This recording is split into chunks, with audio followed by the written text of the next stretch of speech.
Hello everybody! Today we're going to be learning about variables in Python. A variable is basically just a container for storing data values. So you'll take a value like a number or a string, and you can assign it to a variable, and then the variable will carry and contain whatever you put into it. So for example, let's go right over here. We're going to say x, and this is going to be our variable. We're going to say is equal to. Now we can assign the value to it. So let's say I want to put 22. X is now equal to 22. So we won't have to write out the number 22 in later scripts that we write. We can just say X because X is equal to 22. It now contains that number. So now we can hit enter and say print. We'll do an open parentheses and we'll say X. Now I'm going to hit shift enter.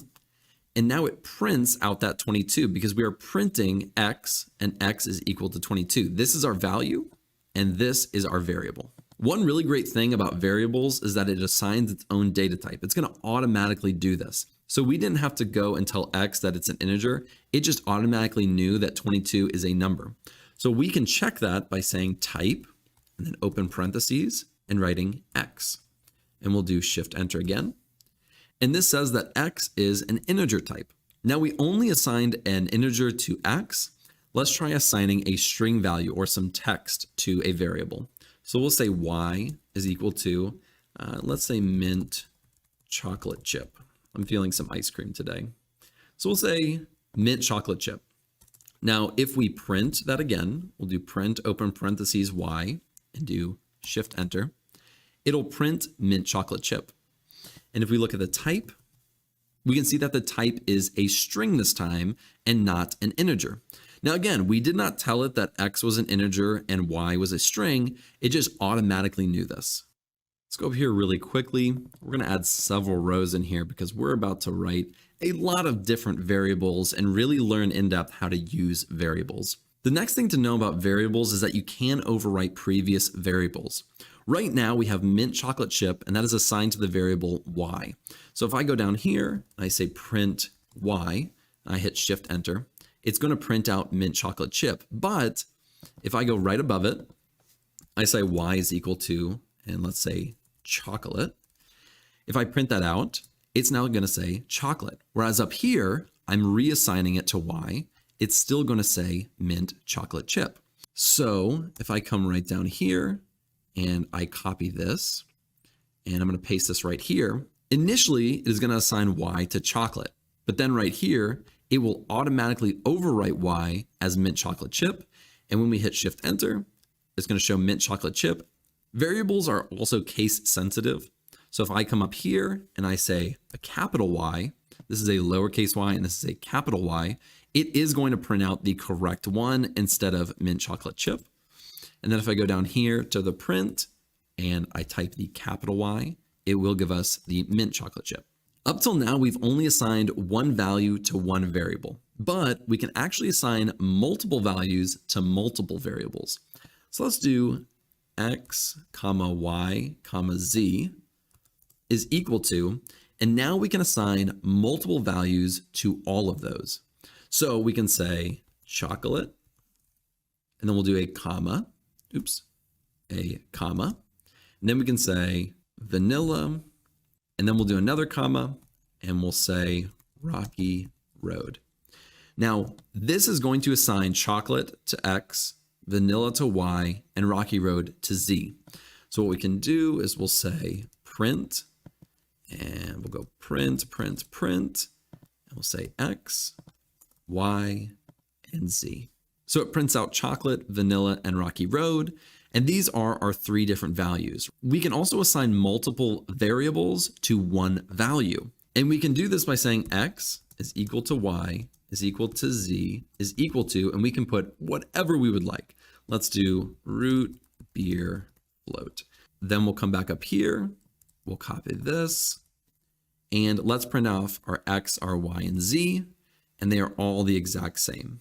Now, so far, we've really only looked at integers and strings, but you can assign things like lists, dictionaries, tuples, and sets all to variables as well. So let's go right down here.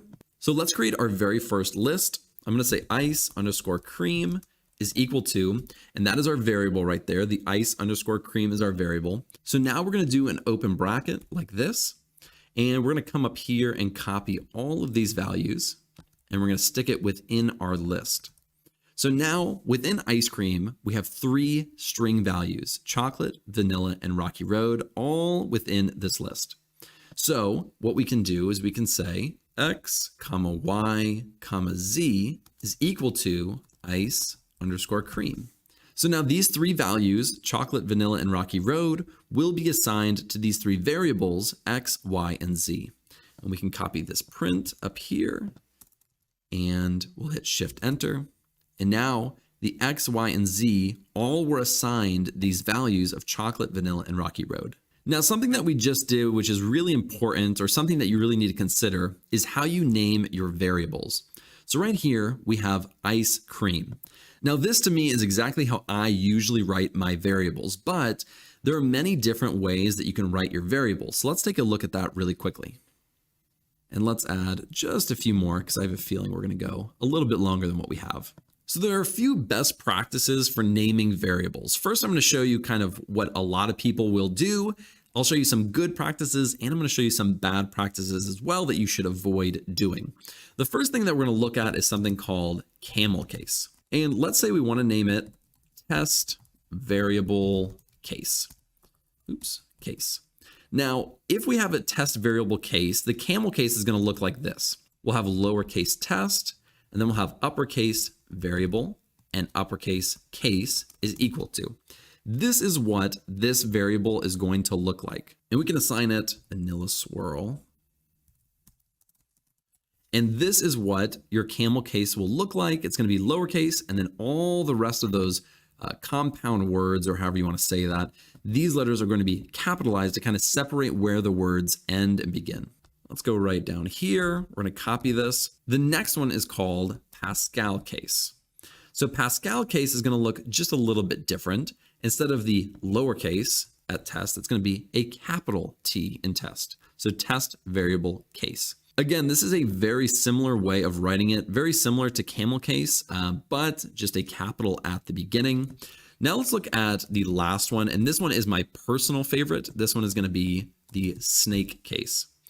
Now this one is quite a bit different in the fact that you don't use any capital letters and you separate everything using underscore.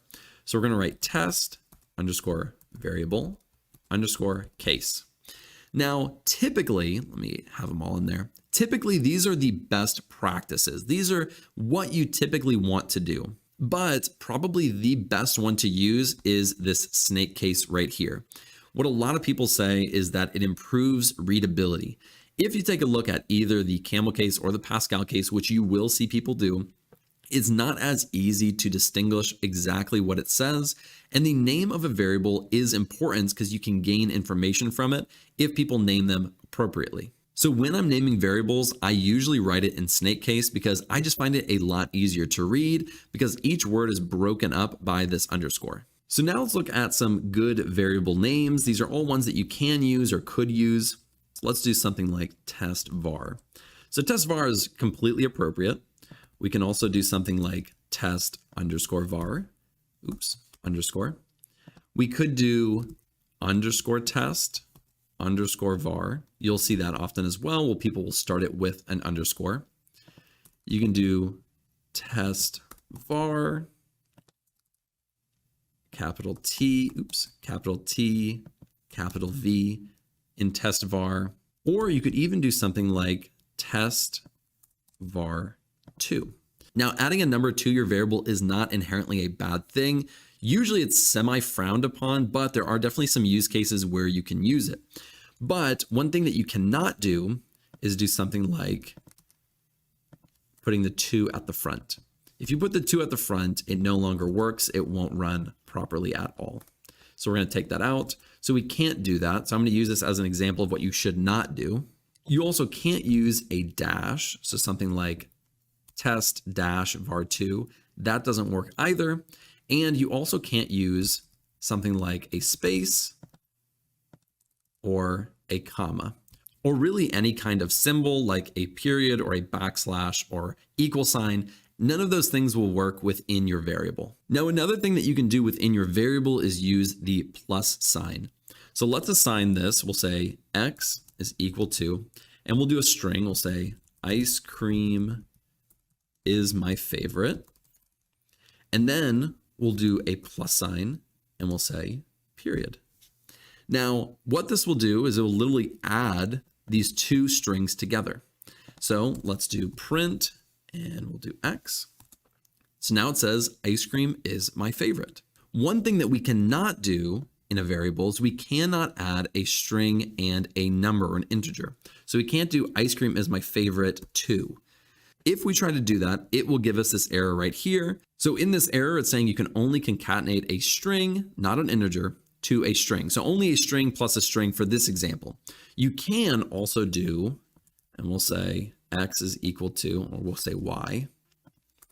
We'll say y is equal to 3 plus 2, and it should output 5, because you can also do an integer and an integer. Now, so far, we've only been outputting one variable in the print statement, but you can actually add multiple variables within a print statement.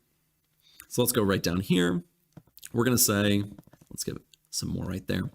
So we'll say x is equal to ice cream, and we'll say y is equal to is, and then the last one, z is equal to my favorite.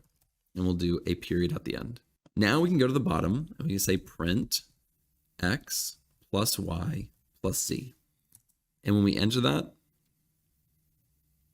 and when we run that, we get ice cream is my favorite. Now we can actually add a space before is, a space before my, and when we hit shift enter, it says ice cream is my favorite. You can also do this exact same thing with numbers as well. So we'll say x is equal to 1, 2, and y, z is equal to 3. So this should equal 6. Now, one thing that we tried to do was assign to one variable a string plus an integer, and that did not work. But what you can do is you can take something like this and you can say ice cream, and we'll get rid of this one, and we'll get rid of the z. Now, saying plus is actually not going to work. Let's try running this. So again, we can't concatenate these, but what we can do in the print statement is we can separate it by a comma. So when we add this comma, it should work properly. Let's hit enter.